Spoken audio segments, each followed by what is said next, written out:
It's like 85 degrees here. And I'm in the van. And I'm currently parked outside of a Rite Aid in Fullerton, California. That dude just looked at me. What's up, dude? Hey, how you doing? Fullerton, California, right by the Hall Dock, which is a fried chicken establishment that I sometimes go to. I mostly eat plant-based food these days, but sometimes I cheat. I'm not a vegan. I'm not a vegetarian. I'm a guy that eats what he wants when he wants to eat it. I got to keep that saturated fat intake low, though, you know, because there's heart disease that runs in my family. Heart disease. My grandfather on my dad's side died of a massive heart attack in his 50s. So I got to watch that saturated fat intake. I have so much to talk about. We didn't do a podcast last week, and I'm in the van by myself. It's really weird because usually Allie's with me. She's the one that was like, you should do this. First, there's Harry Bob. Harry Bob said, you should do this podcast. And but when I first actually did it, it's because Allie, my partner in life, was like, I have the equipment. You should do it. And I don't know if you noticed, but we have new equipment. There's a new camera. And I have a fancy new microphone. I actually have two of these. The Shure SM7B. It's a broadcast quality professional microphone that I purchased in order to do this podcast because I feel motivated for the first time in a really long time to actually like get better at something, to actually research what people are doing in order to make good podcasting content. And they don't call it art anymore. Does anyone ever notice that? Like, people aren't creating art. People are creating content. Got to create that content. What about just like making art? Could this be considered art or is it just content? If I draw a picture, is that art or is it content? If I make a music video, is it art or is it content? That's a question that I don't have the answer to. I do not have the answer to that question. But I'm in the van. I'm sweating my fucking ass off. It's really hot. And everything's on fire again out here in Southern California. But I am in Fullerton, which is kind of south of where all the fires are happening. The fires are happening more up north. So yeah, I'm not on fire. I'm okay. The world is a strange place right now. But I'm happy that we got some new gear. And I'm going to call this episode Cover Your Butt. Did I peek right there? No, I'm not peeking. That's good.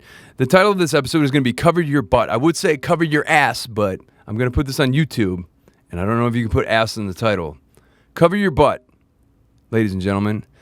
I want to get into why we have a new camera. In fact, we have two new cameras because I decided years ago that I was going to insure all of my belongings as a musician. There is a website called musicproinsurance.com, which if you're a musician or if you're a performer, if you do anything creative, they will cover all of your stuff for an annual fee. And I think I pay I cover $15,000 worth of gear. And I think I pay $127 a year annually. And let me just tell you a little story. One time I was on tour in 2014, and I broke the headstock of my guitar clean off. I was on stage with John Yablansky and a guy named Bobbins, and I was rocking, and I jumped up on the drum riser, and I don't have a vertical leap. I don't have an astounding vertical leap, so I jumped and tried to get one foot on the drum riser, and it was a tall drum riser. This was in the city of Erie, Pennsylvania, at a place called the BT Lounge, or BT. It's a pretty cool place, owned by a guy named Robert Jensen. Shout out to Robert Jensen. We were playing with Psycho Stick, and we did the thing, and we were rocking, and I jumped up on the very high drum riser, and I missed. And instead of my face going right into the drum riser, the headstock of my guitar went right into the drum riser. Smash. Break.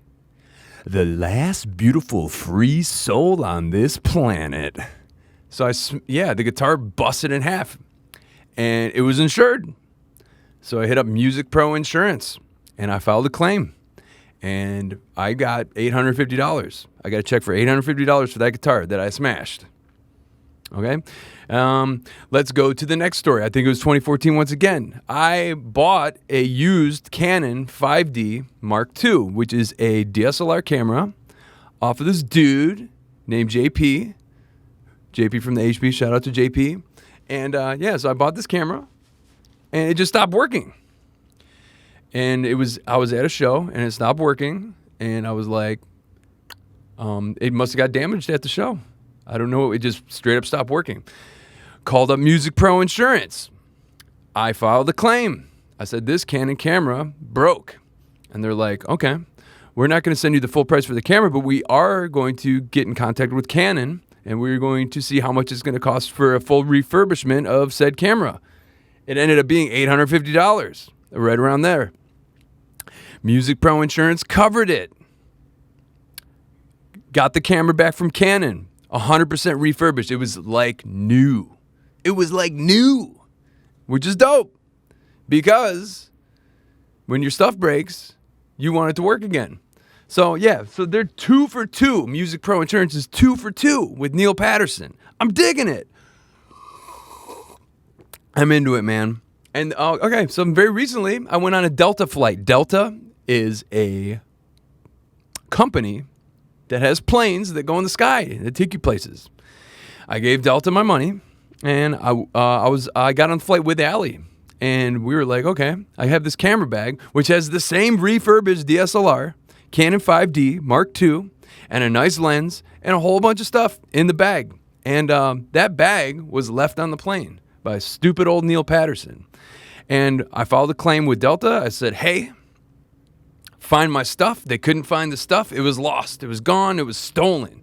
Nobody knows what happened to it because I know exactly where it was. And all I needed to do was get a human being on the phone so I could be like, hey, human, I know exactly where I left my camera in LAX on this plane. Can I have it? And they straight up, everything online when you're trying to find something that's lost on a plane is automated. You can't talk to a person. You can't call a person. So I had to fill out an email, and I got an email back that said, we're looking for your stuff. Got another email back, can't find your stuff. Got another email back, we have stopped looking for your stuff. So I called up Music Pro Insurance, my dogs, and I said, hey, I would like to file a claim. Someone stole my DSLR on the plane, my Canon 5D Mark II, and my 50mm prime lens. So I can get that depth of field, baby. I can get that depth of field. So I hit them up, and they sent me a check for $1,800. Because if you're smart and you're a musician, that's what you're going to do. You're going to insure your stuff. I'm just making sure all this stuff is working. I've never done this before. We're 8 minutes into the podcast. And it's just flying by. I'm by myself in the van, which means I can talk as much smack about Allie as I want to. And then she can listen to it later and reprimand me. No, she's great. Things in my life are pretty good, but I'm sweating in the back of the van. The fried chicken place is over here. Reddit is over here. Okay, let's get back to the Music Pro Insurance story. So anyway, I highly advise you, if you're a creative person and you have gear, if you do recording, if you are a musician, you have guitars, if you travel, insure your stuff. Cover your butt. Because I can't tell you how many times I'm on social media. Our trailer got stolen. Someone broke into our van last night. Can anyone find our gear? Like, the guys in Child Bite had their entire van stolen with all the gear in it. And I think they got the van back, but it was just ripped to shreds because they had one of those padlocks on the back. And they just pretty much like ripped the back door off to get to all the gear. And we're talking about thousands of dollars worth of stuff. And if making music or being a creative person and creating stuff and you need expensive gear to do it, whether it's, pro recording, camera stuff, Joe Gall, Camera Jesus, Detroit dude, got a bunch of his camera gear stolen. Did he have it insured? I don't know. Did Child By have their stuff insured? I don't know. But instead of like me scrolling through Facebook and seeing, like our entire van and trailer got stolen, it's like, foolproof that crap. Someone's gonna steal your shit. In Detroit, my old van got broken into 4 times. In Toledo, Ohio, 3 times. Be smart. Cover your butt. God damn it. I don't know how many times I got to tell people. musicproinsurance.com. And they're not sponsoring this video. We don't have any sponsors. It's still a very small podcast. This is only episode 10. It's like, just don't be dumb. Pay the annual fee of like $120 to cover like up to $15,000 worth of stuff. I have $15,000 worth of stuff insured, and they come through. Lost the camera. Got a new one. I got 2 new ones. So the podcast, like pretty much, it was a blessing in disguise. Camera got stolen. Guess what? We got an upgrade. The podcast got an upgrade. And man, I'm recording on this. This is a fucking Joe Rogan mic. The SM7B. This is what Theo uses, and Chris D'Elia, and Joe Rogan, and Bobby Lee, and all the fucking podcasters. They use this mic. I have one now. Insure your stuff. Cover your butt. Don't be dumb. I don't want to hear on Facebook about how your shit got stolen, and then you need to put up a GoFundMe because you have 0 insurance on any of your gear. I don't want to hear about it anymore. I want you to be smart. I want everyone listening to this to be smart. If you have expensive shit, insure it. Music Pro Insurance has got your back. They're not paying me to say this. I'm just a happy customer. $1,800 check. New cameras. And fuck DSLR, man. I got mirrorless shit now.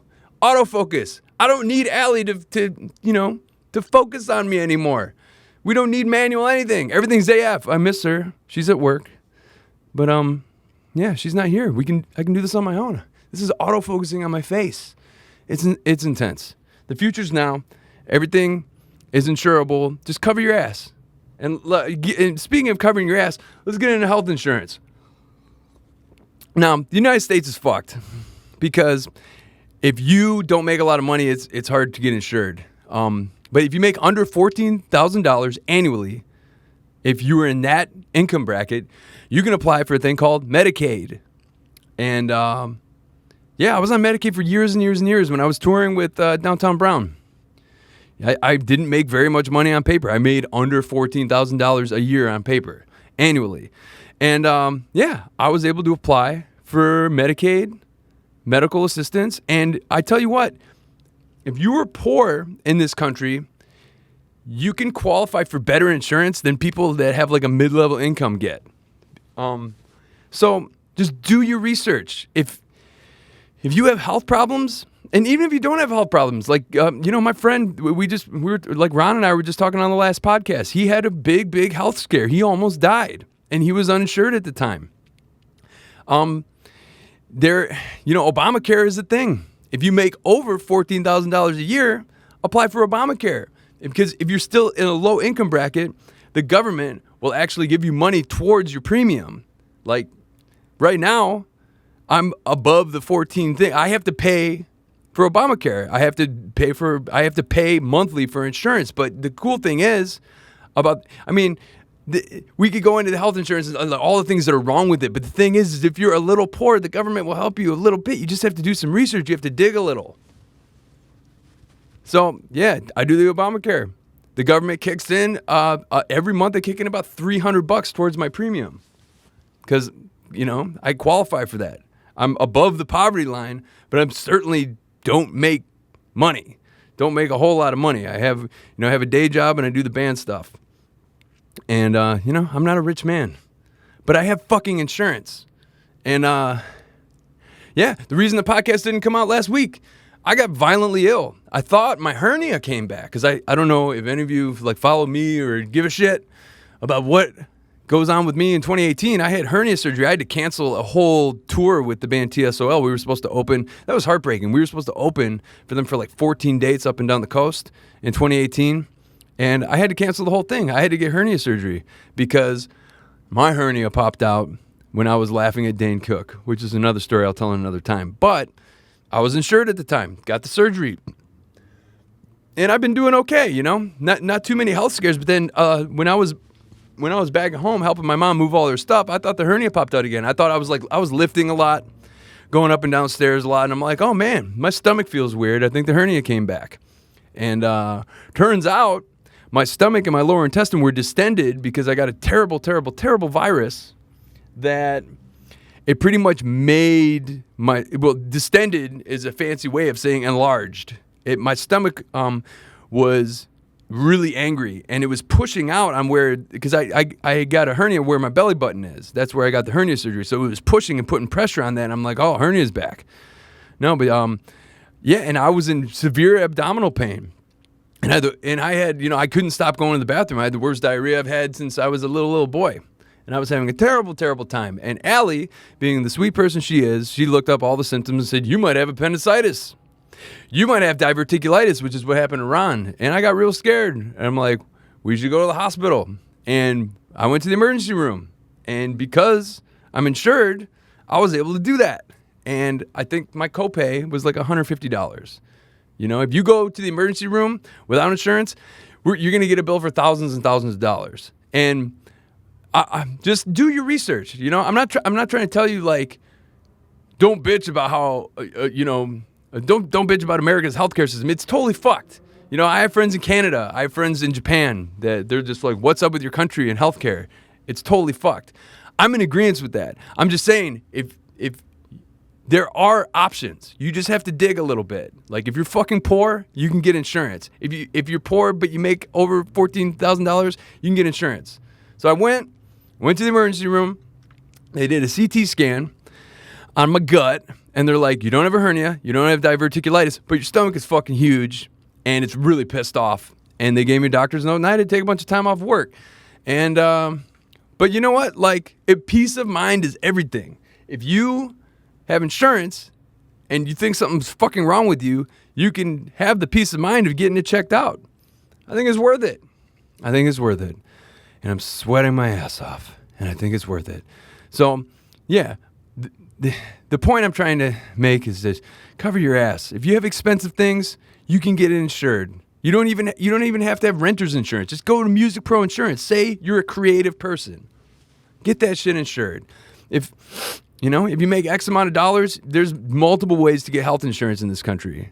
Just do the research, man. Do it for you. Do it because you never know when you're gonna fucking fall down the stairs and break your dick, and you need to get your dick reattached or whatever. I don't even know that that's a realistic example. But the fact of the matter is I'm 38 years old. I'm pushing 40, and there are things on my body that don't work like they used to, and having insurance gives a dude like me peace of mind, because I've had to go to the doctor recently a bunch, and that's why the podcast didn't come out. I was sick. I made a mess in the bed. It's embarrassing, but it happens. People get sick. People get sick AF. So do what you can. Do what you can to take care of yourself, because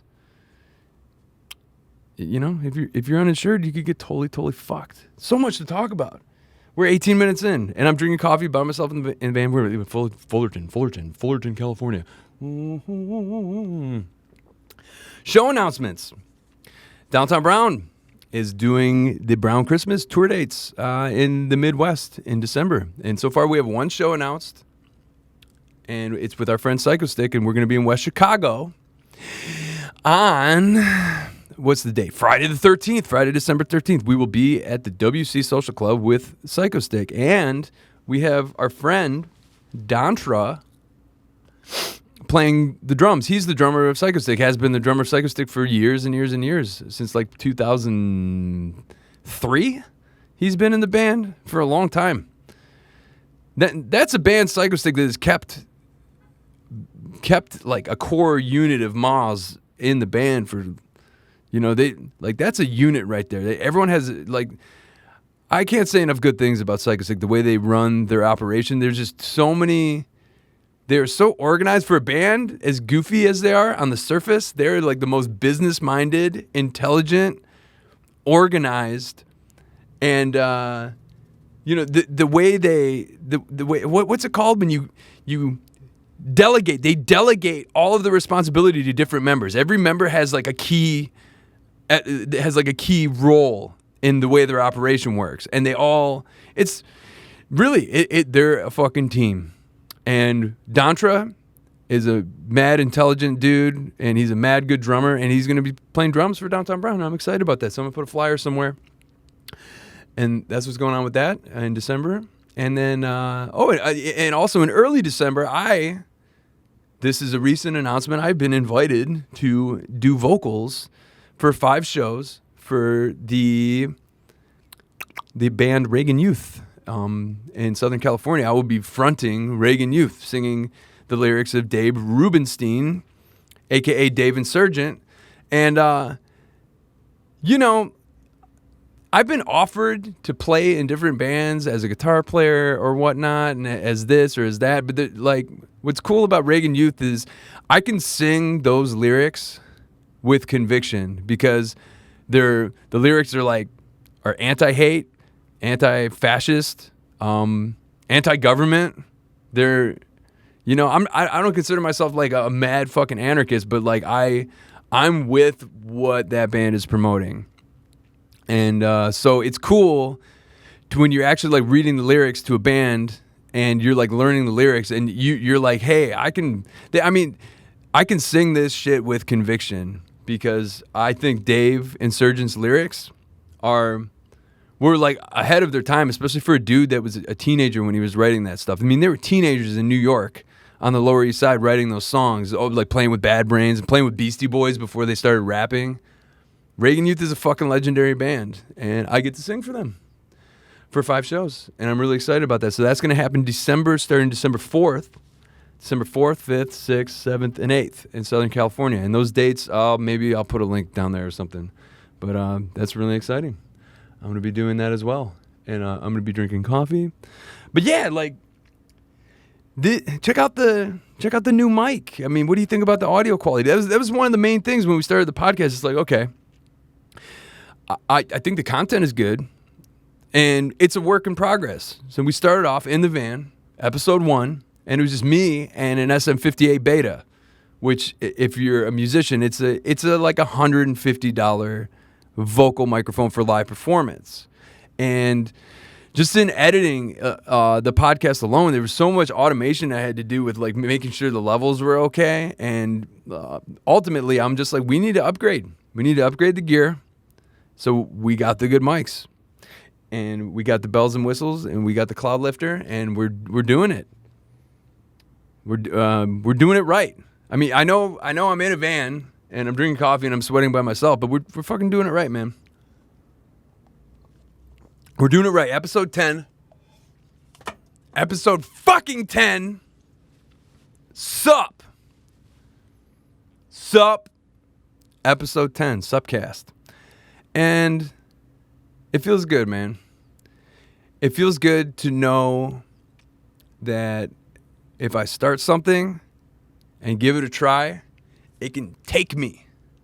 It can grab me and pull me. And that's the thing that's been missing with the music for so long. I've been doing the music for almost 20 years.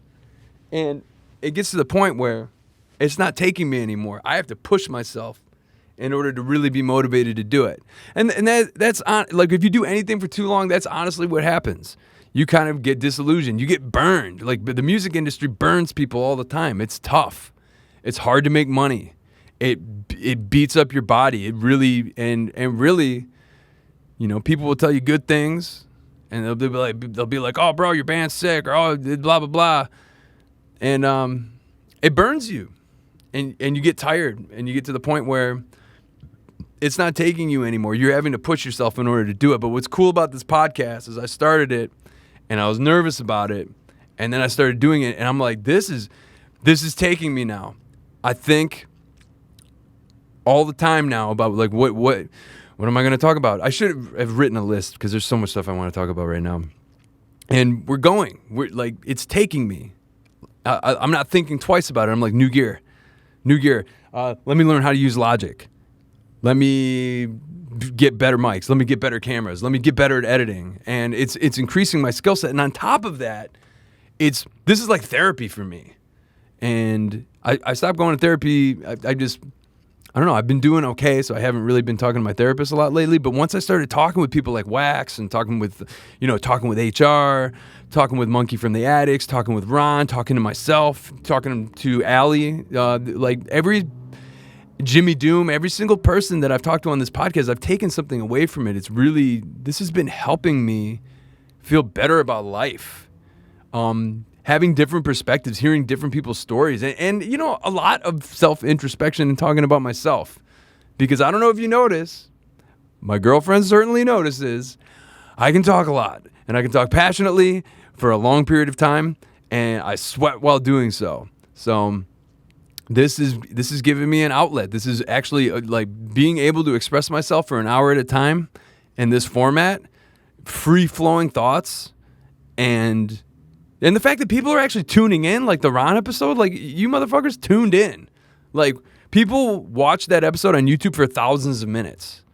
I mean, and it's still small. This is still in the developing stages, but just to, like, if you just do the math, because I can see all the analytics. If you do the math, the fact that people are listening, that they listen to Ron and I talk for thousands of minutes and, you know, dozens and dozens of hours, people listen to that conversation. It's like, this is great. It's helping me. It's helping me. And the other good thing about it is it was a chance for someone I really care about to tell his story, a platform for a dear friend that was in my band for years and years, and someone that I love and someone that I'm just so glad is doing okay. It means something.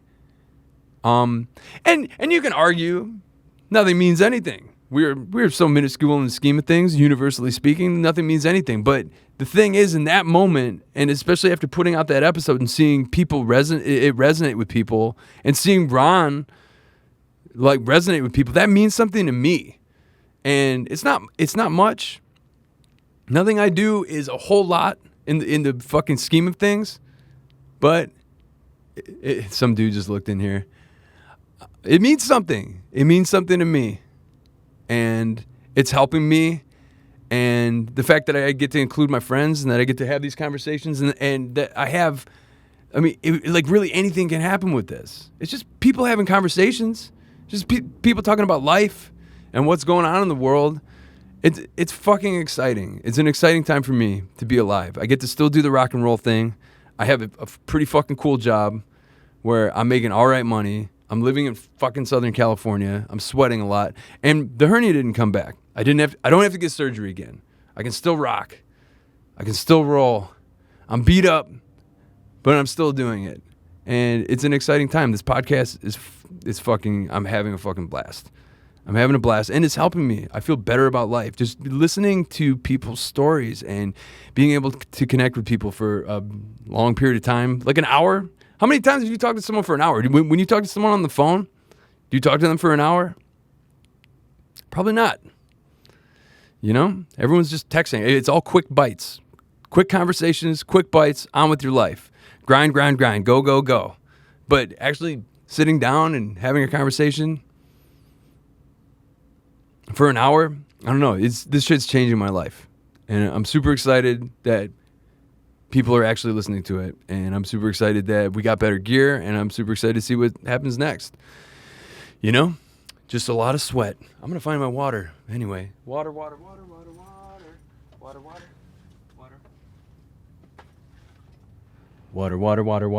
The one downfall with this camera, we got the new cameras. It's the Canon M50, EOS M50 mirrorless camera with mad autofocus. Is it focusing on me right now? Yeah, it's on my face. Mad autofocus. It's fucking dope. But there is one drawback that every half an hour I have to restart. So every half an hour we're going to take a little bit of a break. So yeah, that was my breather. And I'm still fucking very sweaty. But what were we talking about before? Yeah, cover your butt. Try to get insurance. Do it for you. Try to insure your gear. Do it for you. Do it because once again, I can't stand seeing all the GoFundMes, dude. All our shit got stolen. Yeah, did you insure it? Because if you insured it, you wouldn't have to do a GoFundMe.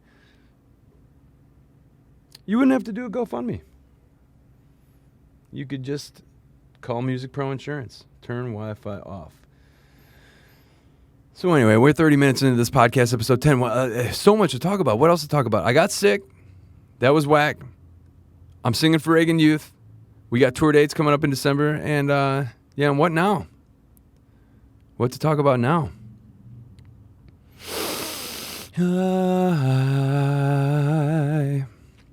Dude, Brian Sherman, he's the homie. He said that we should, have people send in emails and ask questions and stuff. And Theo does something like that where people send in questions and people call. And so I'm going to put an email here, right here in the video. Send something to this email. Like if you have, if you have a question you want to ask me or whatever, I'll answer it. I'll answer it on the air. I'll read that shit and I will elaborate as best as I can at your inquiry. Is it inquiry or inquiry? I consider myself relatively well educated. I have a grasp of the English language, but there's some things I just don't fucking know how to pronounce. Like I remember I had this really smart ex who she's a doctor now, and this was like a long time ago. We dated in like 2003.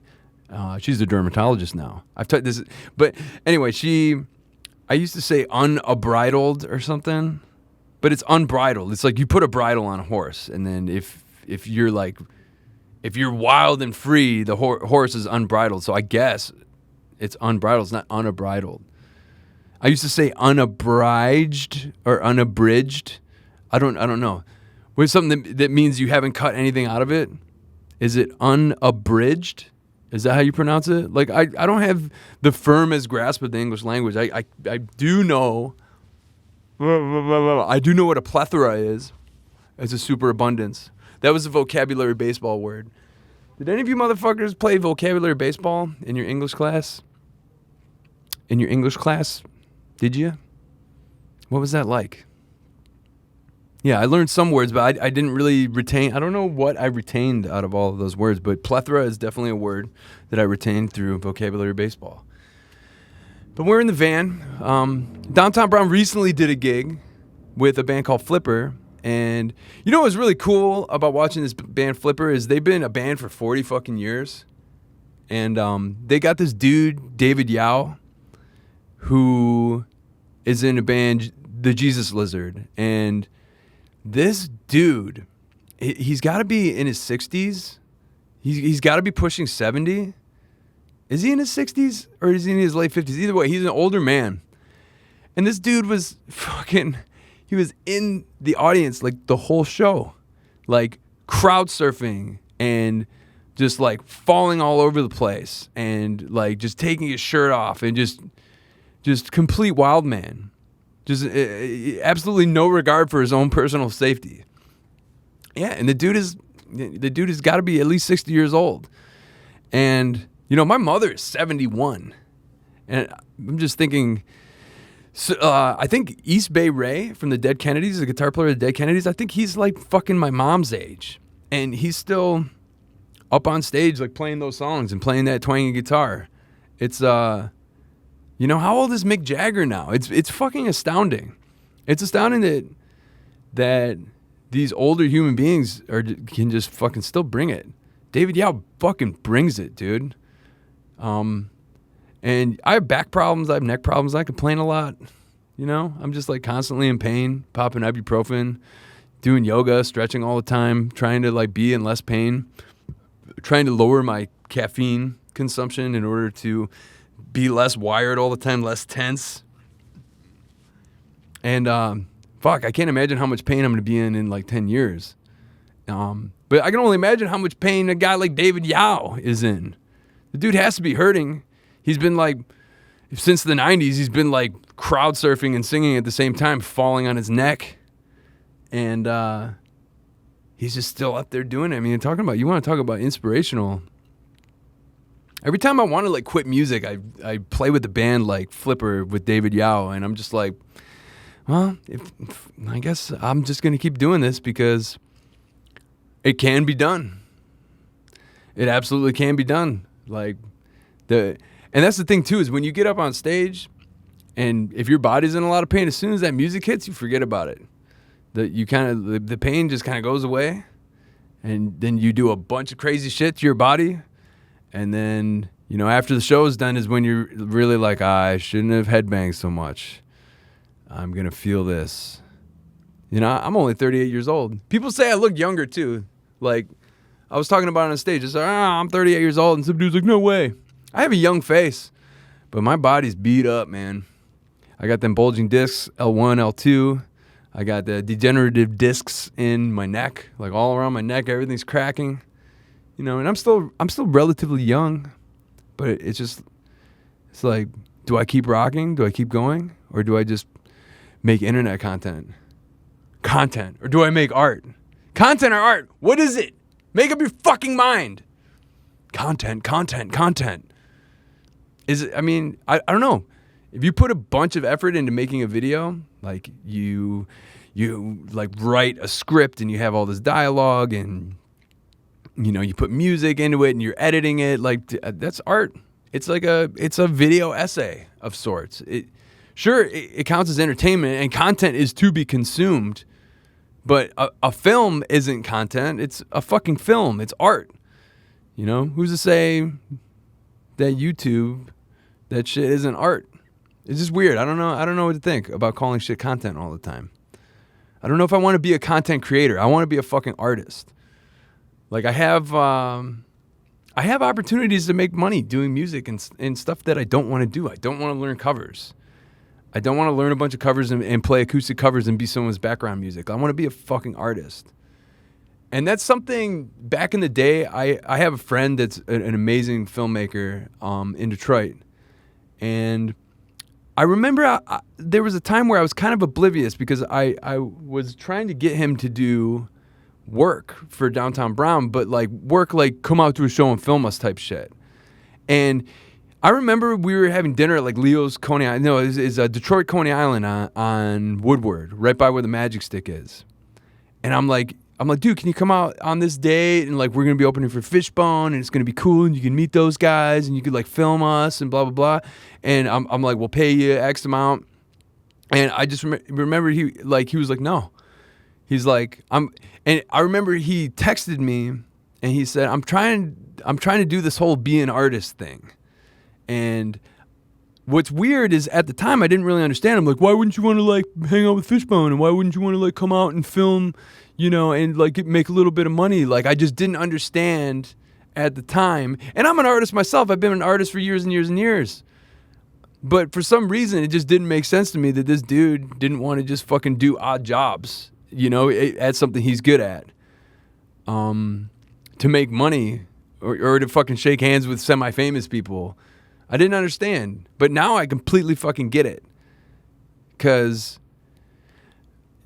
I get offers to sing for other bands. I get offers to do these acoustic gigs where I could do a bunch of fucking covers and make a bunch of money. And I could use the money. It's fucking expensive in Southern California. I could use the fucking money, and I just want to be an artist. I'm just I don't want to fucking learn covers. I did that once in New Year's of 2008 going into 2009. My old boss at the catering company, he paid us fucking $850 to learn fucking 40 cover songs. And Ron was there and Don was there and we learned the shit. And there was a point where we were playing Wonderful Tonight by Eric Clapton, and there was a bunch of people 50 plus slow dancing to it. And they were having a good time. We sounded good. And I wanted to fucking shoot myself. We were getting paid good money, and people were like, "Oh, well, yeah, at least you get paid. You get paid to do what you love." And it's I don't love playing Eric Clapton Wonderful Tonight for people 50 plus and have them slow dance to it at a banquet hall on New Year's Eve, dressed in a fucking poop brown suit. I don't love that. I know some dudes that are in this badass Pink Floyd cover band. And they make fucking good money, and they play at this place where there's all these 3D projections and shit. I could fuck with that, maybe. Learning a bunch of Pink Floyd shit. But the whole playing acoustic covers in the background at some fucking corporate event for money, I'm gonna stay poor. I'm just gonna stay poor. I'm gonna work my fucking day job at the studio, and I'm gonna do the Downtown Brown thing, and I'll sing for Reagan Youth because I could sing those words with conviction. But ultimately, I'm gonna stay poor because the most money making shit you can do in the music industry is fucking being a tribute band, being an Iron Maiden tribute band, you know? Get hired by someone else, be a hired gun, play acoustic fucking covers for corporate events. I'm going to stay poor. I don't want to do any of that shit. So I'm not gonna. But speaking of staying poor, I haven't really mentioned this at all on the podcast, but there is a thing called Patreon. And I don't want to be one of those fucking people asking for money shit. But if you like this content, if you're enjoying this podcast, and if you like anything else that I do, I'm going to be making more vlogs, and I'm going to be teaching myself how to record my own music. If you are a fan of Neil Patterson in any way, shape, or form, and you don't want me to stay poor, if you'd like to support me, there's we're doing a Patreon for this podcast, and it's a Patreon all around for Neil Patterson. And essentially what Patreon is you're a patron for the arts. And if you like an artist, you can give money directly to that artist on a monthly basis so they can continue to create the art or the content that you love. And if you like my content, if you like Downtown Brown, if you like any of the vlogs, if you like the podcast, if you like anything that I do, and you would like to support me, the link's right here. It's patreon.com/Neil P. And that's the plug for the Patreon. I'm not going to go too far into that. If you can, sweet. If you think I'm an asshole for asking, I don't care. Because it's fucking hard out here. It's hard for artists. It's hard, Someone, what did I post the other day on Facebook? I posted a picture because I got the new camera, and I'm fucking around with the new camera at work. And someone on my Facebook, they responded, "You're too talented to have a real job." It's like, well, what the fuck am I supposed to do? Go bust at Venice Beach and hope to make enough money to pay rent? I don't have that option. I need to work a fucking day job. And you know what's crazy is moving out here, a lot of people I really respect and admire, who are fucking badass musicians, who are in fucking legendary bands, they got side gigs. When they're not doing the band, they're fucking working because it's fucking expensive to live. So talent, schmalent. The fact is you could be the most talented motherfucker in the world. If you don't have a good idea that is economically viable, if you like, Downtown Brown is not a fucking band you're going to hear on the radio, and most of what I do is not going to go mainstream. So yeah, I have to fucking work a day job, and I'm okay with it. I'm not ashamed. In fact, I'm more financially secure than I've been in years and years and years. And so it's I gotta work. I gotta work to survive. And that's fine, because a lot of other motherfuckers had to do it too. Dave Brocky, rest in peace. Just saw Gwar last night. And ATG from Detroit opened up, and it was dope. But Dave Brocky has said in interviews, I can't wait for this fucking tour to be over so I could go back to painting houses. And he wasn't embarrassed about that. He fucking said it in interviews. He's like, I don't make any fucking money. He was in Gwar, and he would straight up say in interviews that I don't make any fucking money. All the money goes back into fake blood and jizz. Dave Brocky painted houses. That's the nature of the fucking world. Unless you're doing something that's fucking large and you have other side businesses, you have to fucking hustle. You have to fucking work. And a lot of times you have to do shit that you don't want to do in order to survive. And I learned that the hard way in 2017. In 2017, I'm like, I'm going to come out. After my dad died, I'm like, I'm going to come out to LA and I'm going to make it as a musician. The people I know that made it as musicians out here, they have to play fucking all these shitty gigs with all these fucking bands they don't care about, just to fucking pay the rent. They literally have to whore themselves out and play whack-ass shit. And, I'm going to be poor. I'm going to stay poor. I'm going to work my day job, and I'm going to be a fucking artist. I'm going to create content. I just want to do Downtown Brown. I'm doing the Reagan Youth thing because Paul Cripple, asked me to do it. And, yeah, I like Paul. I think Paul's a really interesting guy, and I like the band Reagan Youth. And I'm going to fucking punk rock that shit out. But I've been offered gigs to play in other bands, and I've said no. And I've been offered gigs to play in bands that fucking went to Europe and shit. but it just wasn't my thing. You know, I play with HR. I wouldn't say no to that in a million fucking years. I don't care if I was getting paid fucking pennies. Say yes to HR. Say yes to Reagan Youth. And fucking, I'm going to keep doing the Downtown Brown thing. But don't want to play acoustic covers. I don't want, so yeah. I'm going to stay poor. I'm going to work my day job. If you want to throw it on the Patreon, that's cool. You know, if you enjoy listening to this shit, I thank you. And coming up, man, we got some good guests. And this shit's just going to keep growing. We got good mics. We got good cameras. And we're going to fucking do it. We're going to do it right.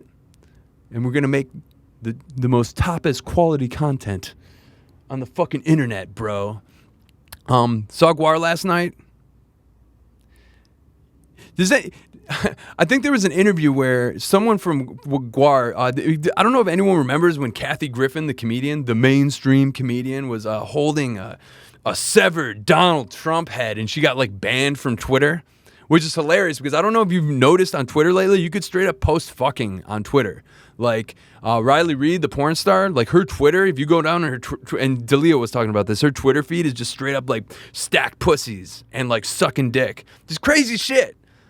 But Kathy Griffin, like, posted a picture of her with a severed, fake president head, and everyone lost their fucking minds. And then Guar straight up said, we've been killing Donald Trump since he started his campaign run. Like, they killed Donald Trump every night. All right, let's kill this motherfucker. Not true. Very unfair. I mean, I love the Hispanics. Come on, Trump. I love muzzies. What do you do? I even love the Nick.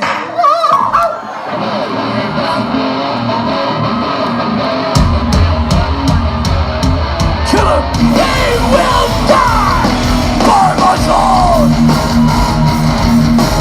All will bow. And because it's Guar, no one even fucking bats an eye. We saw Guar last night. They fucking had a Caitlyn Jenner thing. Like, no one will touch the Caitlyn Jenner thing. People are afraid to say anything. I mean, and it makes sense. It makes sense. Like, I don't want to be an asshole. I'm not, I'm whatever people want to do, I respect. Whatever people want to do with their bodies, if they feel more comfortable, I'm just down for people being comfortable and people being happy.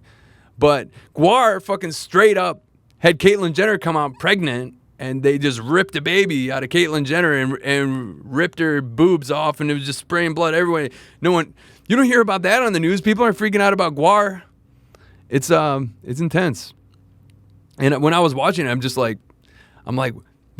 2019, and we're in a super sensitive time, where people are just very sensitive, and Guar is straight up fucking still joking about fucking kids and just like ripping cops' faces off and killing Donald Trump and killing Caitlyn Jenner on stage, and everyone's fucking cheering.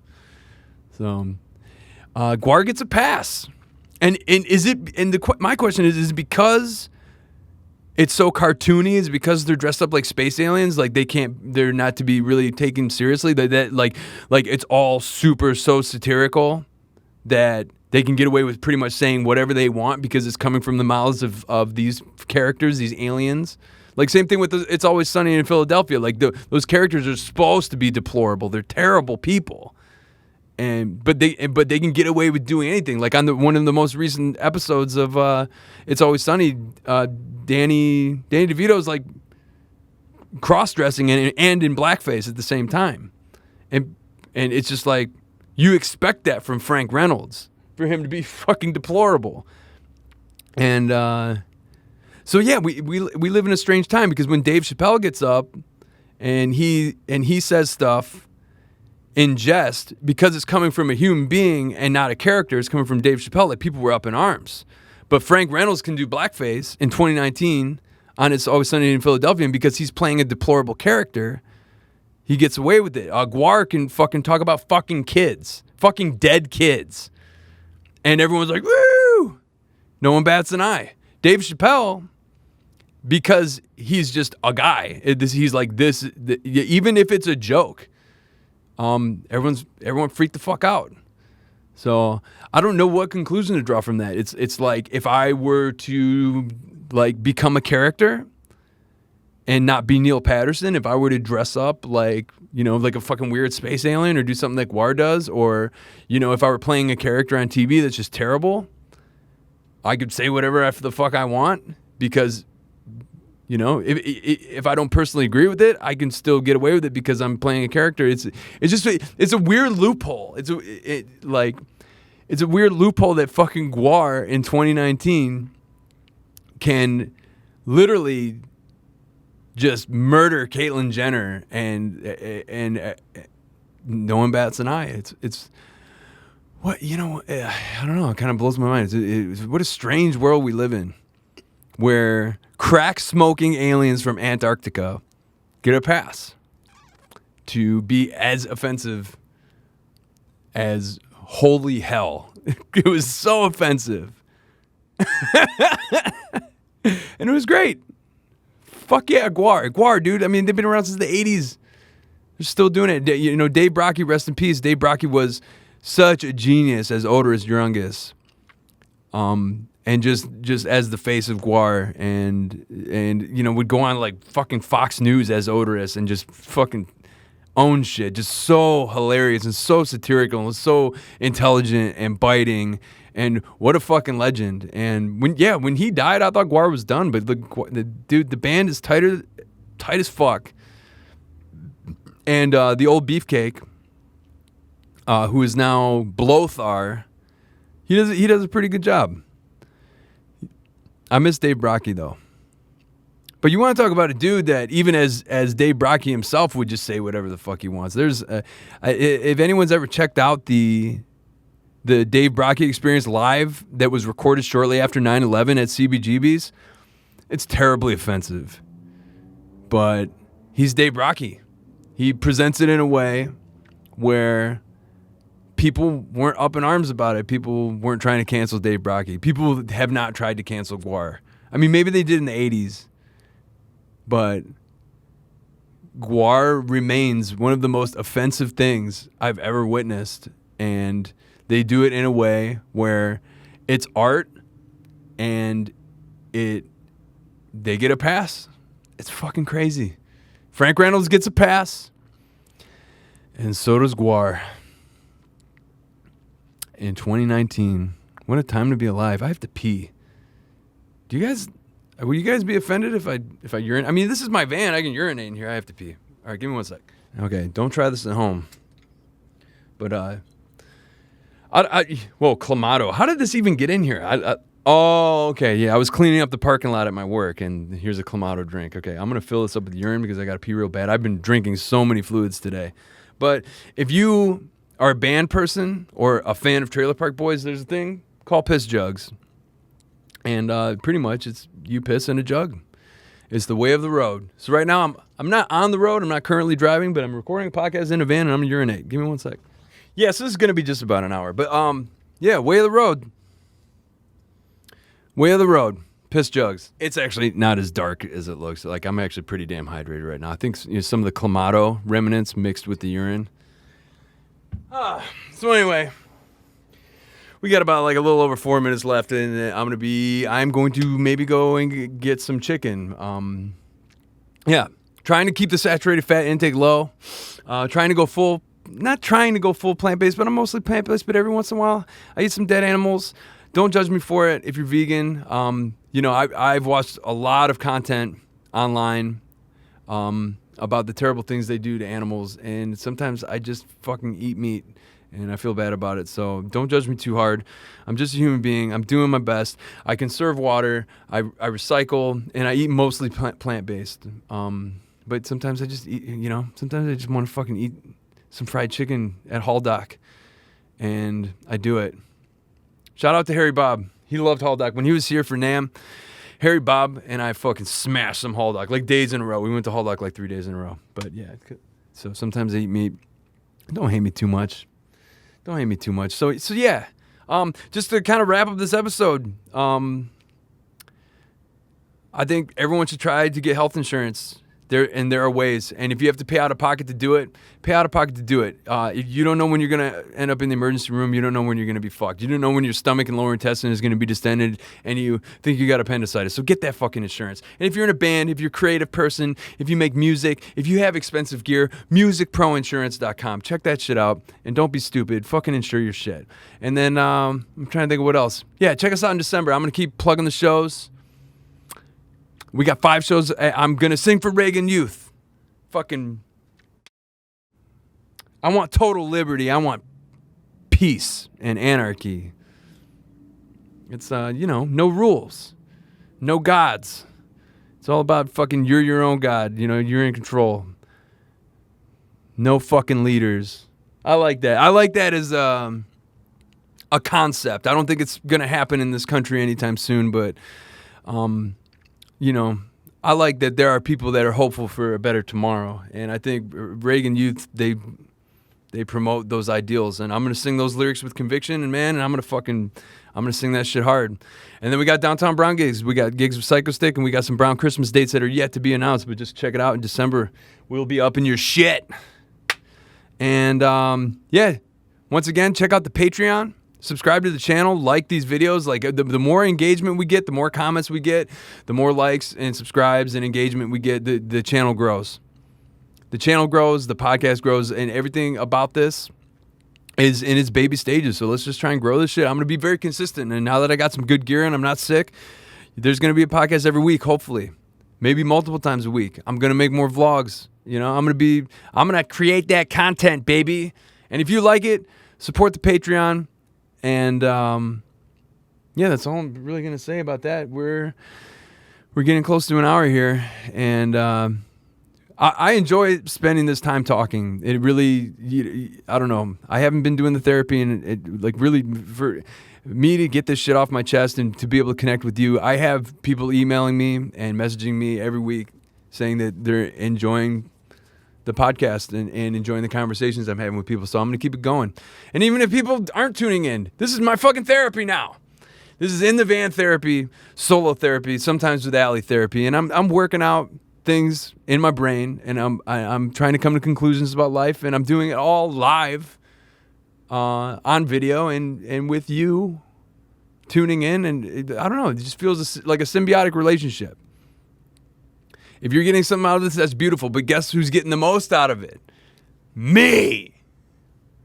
I'm getting the most out of this. This has reignited my motivation to do stuff.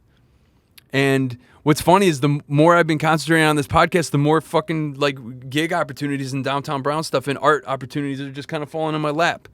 So could 2020 be the year where things start fucking clicking?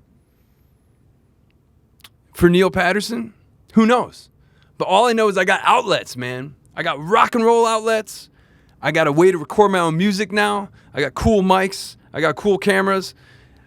I got a job. I got a really nice fucking girlfriend. It's like going into 2020. Let's go in fucking swinging. Everybody. Let's get motivated. And I'm proud of myself because I found something to get me motivated again. I was in a fucking low place, man. I thought I'd come out here and people would really dig the band and Downtown Brown would finally, something great would happen. But it's like, it didn't really. But that's okay. Because I still got time. Maybe. Who knows? I could die tomorrow. But I perceivably still have time to do cool stuff with my life and to connect with people and to fucking figure out more about myself and to come to conclusions about life and to do things that are important to me and spend time with people I think are important and get to know people and fucking connect and create and share. And I know we're minuscule in the scheme of things, but that's fucking important. To me, that's mad important. And this is episode 10 of SUPcast. I can't believe we're at the 10th episode already. It's fucking nuts to even think about. And we're back in the van. 10th anniversary, episode 10, back in the van. New camera, new mics, fucking Logic Pro on my MacBook. We're doing the damn thing, and we're going to do it, and we're going to keep doing it. And by we, I mean us. Let's keep doing the thing. Let's keep finding things that are going to make us motivated, and let's keep putting good energy, and let's not fucking say bad things and talk shit and fucking complain. Let's think about what we can do with the time we have while we're alive, and let's do things, and let's fucking smile and laugh and enjoy time with the people we love, and let's just do it. Let's do it. Episode 10, till infinity, motherfuckers, SUPcast, links below, subscribe, comment, Patreon. Let's do it. Let's fucking go. I'm fucking pumped. I'm super sweaty, and I'm going to be done. So tune in next week. I love you very much, and thank you so much for tuning in, and thank you for just existing. And I'm out. Way of the road. Way of the fucking road.